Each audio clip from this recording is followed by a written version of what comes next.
Welcome to Kenton's videos. Enjoy the video. You start by confirming prerequisites, a Google account and working internet. Sign in at Classroom.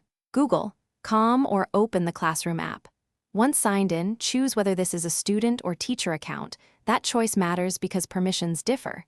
Make sure two-factor authentication is available for security. If you don't have an account, create one now using a recovery email. It only takes minutes, and it prevents lockouts later. Next, accept the terms and proceed to the dashboard. Do not skip these steps. Once on the dashboard, create your class by clicking the plus icon and selecting Create Class.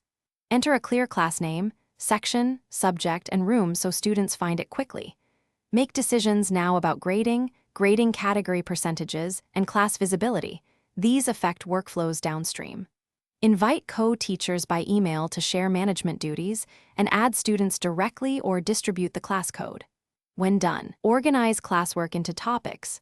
This structure saves time and prevents confusion later. Finish by posting an announcement and a low-stakes assignment to confirm everything works.